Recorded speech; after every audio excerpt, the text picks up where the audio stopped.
Hello students, आपके अपने सक्षम एजुकेशन यूट्यूब चैनल पर आपका स्वागत है। बच्चों, अभी तक हम कक्षा 8 की पुस्तक सामाजिक और राजनीतिक जीवन की यूनिट 1, 2 और 3 कंप्लीट कर चुके हैं। आज हम यूनिट 4 और 5 इसको कंप्लीट कर लेंगे पूरे 30 मिनट में। तो टाइम का ध्यान रखते हुए आज हम यूनिट 4 सामाजिक न्याय और हाशिए की आवाज़ें लेसन 1 हाशियाकरण की समझ पढ़ेंगे।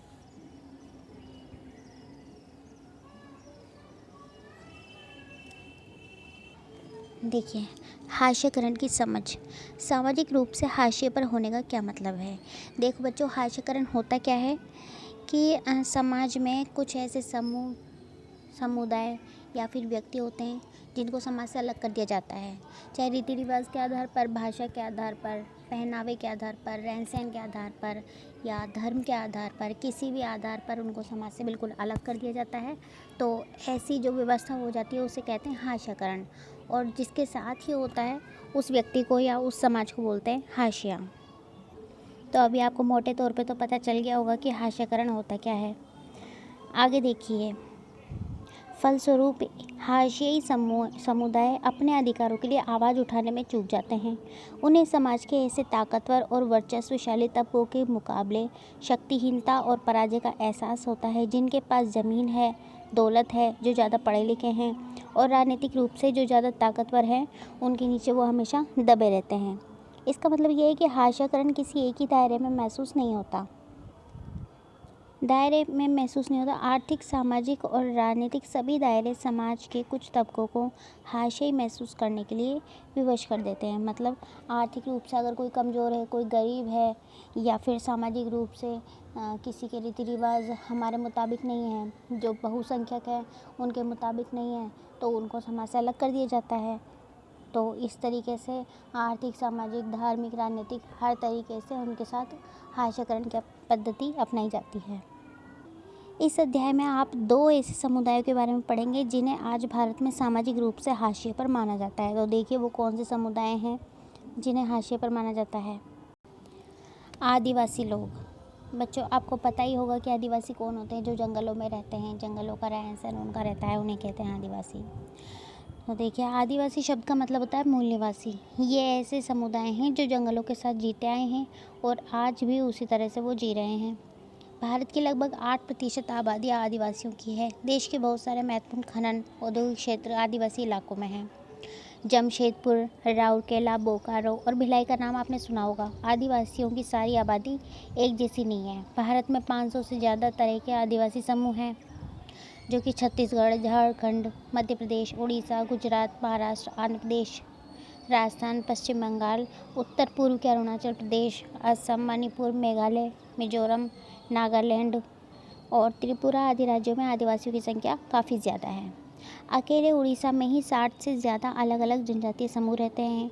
आदिवासी समाज औरों से बिल्कुल अलग दिखाई देते हैं, क्योंकि उनके भीतर ऊंच नीच का फ़र्क बहुत कम होता है, क्योंकि वो सभी एक जैसे होते हैं। इसी वजह से समुदाय जाति वर्ण पर आधारित समुदायों या राजाओं के शासन में रहने वाले समुदायों से वो बिल्कुल अलग होते हैं। आदिवासियों के बहुत सारे जनजातीय धर्म होते हैं। उनके धर्म इस्लाम, हिंदू, ईसाई इन धर्मों से बिल्कुल अलग हैं। वो अगर पूजा करते हैं तो वो गांव की प्रकृति की पूजा करते हैं। वो आत्माएं मानते हैं तो वो पर्वत, नदी, पशुओं की आत्मा को मानते हैं और वो अपने पुरखों की उपासना करते हैं। आदिवासी अपने आसपास के बौद्ध और ईसाई आदि धर्मों से भी वो बहुत ज़्यादा प्रभावित होते हैं, लेकिन मानते वो उसी को हैं। वो अपने जनजाति धर्म को ही मानते हैं। उनके साथ हिंदू, मुस्लिम, सिख, ईसाई इनका कोई फ़र्क नहीं पड़ता। आदिवासियों की अपनी खुद की भाषा होती है। वो संथाली बोलने वालों की संख्या सबसे ज़्यादा है और इंटरनेट पर उनकी पत्रिकाएं भी मौजूद हैं। मतलब आदिवासी ऐसा समुदाय है कि उनको भी हाशिया पर रखा गया है, उनको समाज से अलग किया गया है। इसलिए उनके लिए एक अलग क्षेत्र बना दिया है ताकि वो अपनी आज़ादी से रह सके वहाँ पे, लेकिन वो समाज में उनके लिए कोई स्थान नहीं बनाया गया है। आगे देखिए, आदिवासी और प्रचलित छवियाँ। देखो बच्चों, हमको हमेशा से आदिवासियों के बारे में ये छवि बनाई गई है उनकी, कि जैसे वो हमने देखा होगा, कई बार सीरियल में भी देखा है, मूवीज़ में भी देखा है कि वो सिर पर एक टोपी सी पहन के रखते हैं जिसमें पंख निकले हुए हैं रंग बिरंगे। वो कपड़े भी नहीं पहनते हैं, पत्ते लपेटते हैं और बस डांस करते रहते हैं। तो ये हकीकत नहीं है, हकीकत उनकी कुछ और भी हो सकती है। कई आदिवासी ऐसे भी हैं जो आगे बढ़ना चाहते हैं, पढ़ना लिखना चाहते हैं, और अब ऐसा है भी, कई आदिवासी बच्चे हैं जिनकी जॉब लग जाती है और कुछ काम भी करने लग जाते हैं, लेकिन हमें हमेशा उनकी छवि ऐसी ही दिखाई देती है, दिखाई भी जाती है। और जब हम उनके बारे में ऐसा ही पढ़ेंगे, ऐसा ही जानेंगे, तो फिर अपने आप ही उनके साथ भेदभाव होने लगता है। आगे देखिए, आदिवासी और विकास। भारत में तमाम साम्राज्यों और सभ्यताओं के विकास में जंगलों का बहुत बड़ा महत्व है। बिल्कुल है, जंगल नहीं है तो पेड़ भी नहीं होंगे, पेड़ नहीं होंगे तो हमें जीवन नहीं मिलेगा। लोहे, तांबे, सोने व चांदी के अयस्क, कोयले और हीरे, इमारती लकड़ी, ज़्यादातर जड़ी बूटियाँ और पशु उत्पाद और स्वयं जानवर, ये सभी जंगलों से ही मिलते हैं। इसके अलावा जीवन के आगे बढ़ते रहने में जंगल का बड़ा योगदान है। इन्हीं जंगलों से बहुत सारी नदियों को लगातार पानी मिलता है।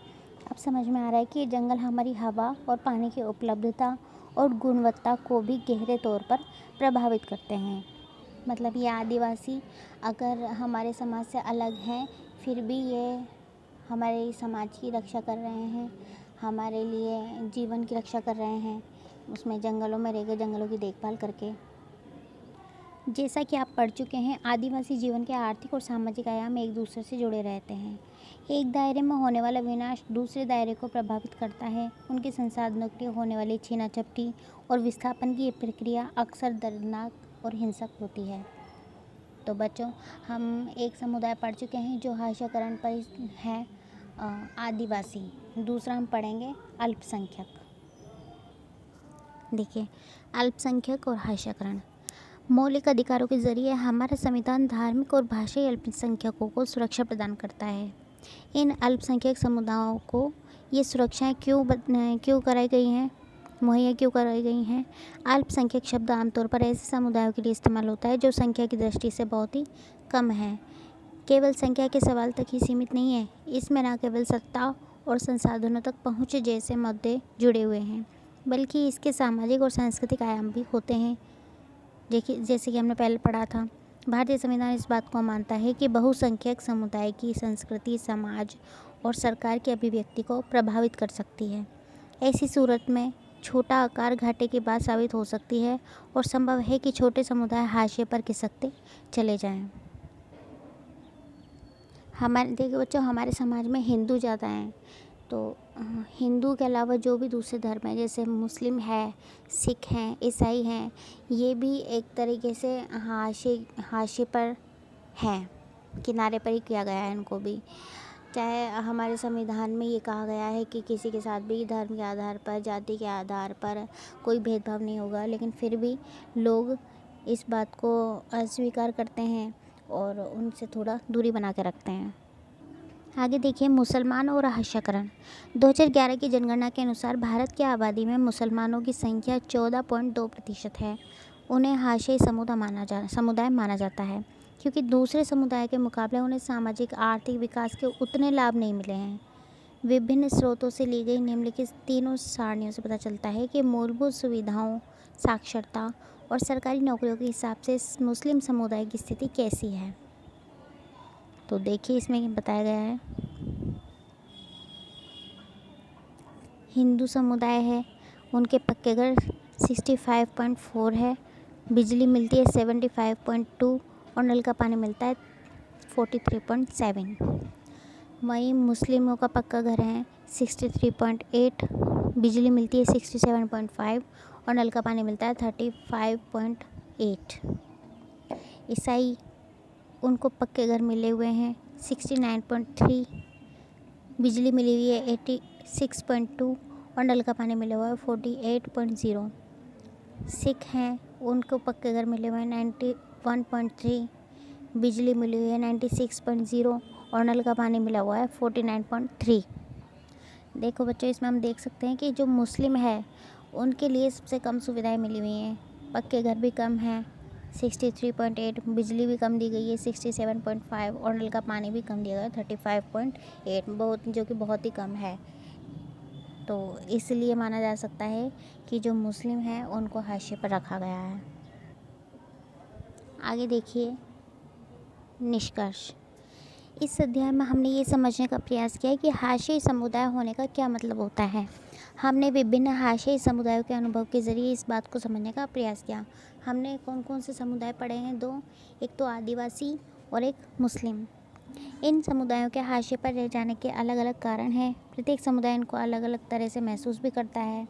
हमने ये भी देखा है कि हाशियाकरण का संबंध अभाव, पूर्वाग्रह और शक्तिहीनता से के एहसास से जुड़ा हुआ है।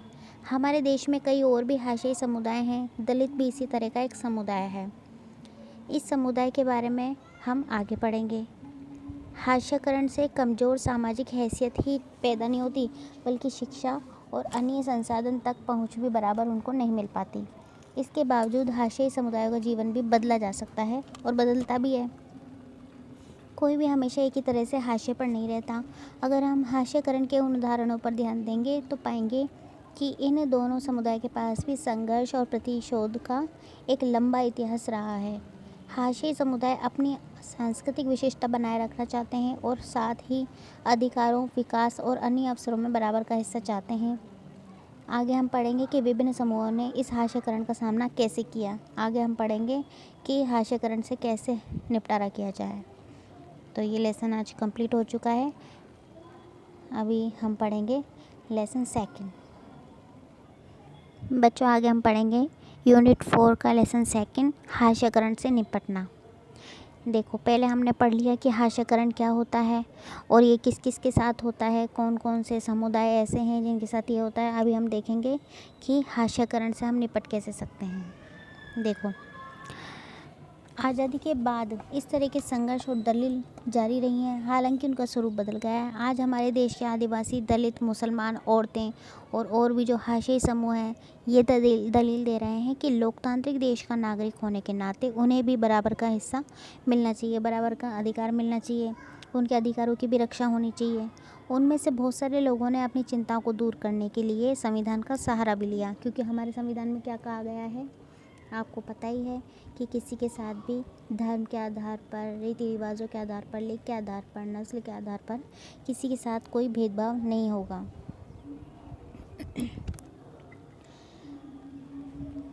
इस पार्ट में हम देखेंगे कि हाशियाई समूह अपने संघर्षों के दौरान संविधान का सहारा कैसे लेते थे। हम ये भी देखेंगे कि विभिन्न समूहों को निरंतर शोषण से बचाने के लिए अधिकारों को कानून की शक्ल कैसे दी जाती है। यहाँ इस बात पर भी विचार करेंगे कि इन समूहों को विकास का लाभ प्रदान करने के लिए सरकार की ओर से क्या क्या प्रयास किए गए हैं। देखिए, उन्होंने क्या किया, मौलिक अधिकारों का उपयोग। देखो, उन्होंने मौलिक अधिकारों का उपयोग कैसे किया। पहला, अपने मौलिक अधिकारों पर जोर देकर उन्होंने सरकार को अपने साथ हुए अन्याय पर ध्यान देने के लिए मजबूर किया। और दूसरा, उन्होंने इस बात के लिए दबाव डाला कि सरकार इन कानूनों को लागू करे। मतलब जैसा कि सरकार ने कहा है, संविधान में लिखा हुआ है, वैसा हकीकत में होना भी चाहिए। ऐसा नहीं कि सिर्फ किताबों में लिख दिया। कई बार हाशियाई तबकों के संघर्ष की वजह से ही सरकार को मौलिक अधिकारों की भावना के अनुरूप नए कानून बनाने पड़े हैं।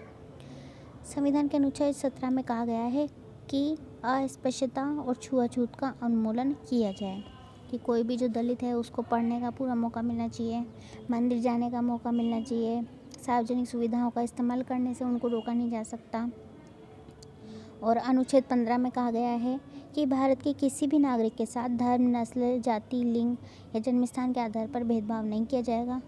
तो जो हाशिए पर हैं उन्होंने उन समुदायों ने इन दोनों का फ़ायदा उठाया, इन मौलिक अधिकारों का उपयोग किया और उनको समाज के सामने पेश किया।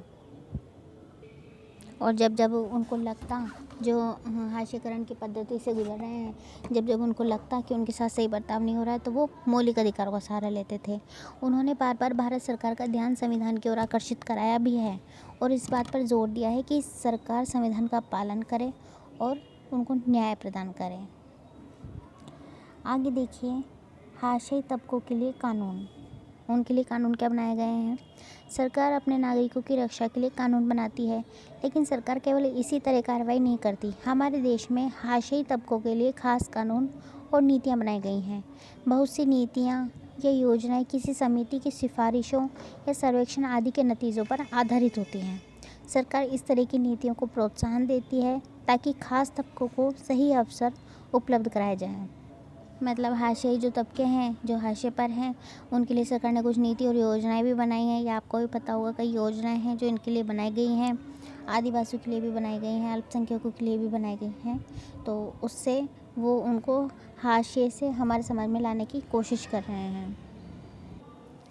सामाजिक न्याय को प्रोत्साहन। संविधान को लागू करने के लिए राज्य और केंद्र सरकारें जनजातीय आबादी वाले, भारी दलित आबादी वाले इलाकों में विशेष प्रकार की योजनाएं लागू करती है। जैसे कई स्थानों पर दलितों और आदिवासियों को सरकार की ओर से मुफ्त या रियायती दरों पर छात्रावास की सुविधा उपलब्ध करा दी गई है ताकि वे शिक्षा संबंधी सुविधाएं हासिल कर सकें। जिससे हो सकता है कि उनके अपने इलाकों में जो हो सकता है उनके अपने इलाकों में मौजूद नहीं हो वो सुविधाएं। कुछ ज़रूरी सुविधाएं मुहैया कराने के अलावा सरकार कानूनों का भी इस्तेमाल करती है ताकि व्यवस्था में निहित असमानता को खत्म करने के लिए ठोस कदम उठाए जाएं। इसके लिए आरक्षण की व्यवस्था की गई है। देखो आपको पता ही है किसी भी सरकारी नौकरी को प्राप्त करने के लिए या फिर कहीं पे भी कैसा भी काम करने के लिए आरक्षण की व्यवस्था की गई है, जहाँ पे अल्पसंख्यकों को भी आरक्षण दिया जाता है या फिर जो समाज से अलग हैं जैसे आदिवासी लोग हैं या जनजाति के आधार पर कई लोगों को आरक्षण दिया हुआ है। तो वो सरकार ने इसीलिए दिया है ताकि उनको समाज से अलग ना समझाया जाए, वो भी आगे बढ़ने के लिए तत्पर हैं और उनको भी अधिकार है कि वो आगे बढ़ें, वो भी पढ़े लिखें। जैसे पता ही है आपको कि कॉलेजों में या मेडिकल कॉलेजों में कहीं पे अगर एडमिशन लेना होता है या फिर नौकरी के लिए अगर एग्ज़ाम दिया है तो उनके नंबर बहुत ही कम जाते हैं, उनकी कट ऑफ बहुत कम जाती है। तो वो कारण यही है कि सरकार चाहती है कि वो भी आगे बढ़ें, वो भी पढ़े लिखें, देश के विकास में वो भी सहायक बनें।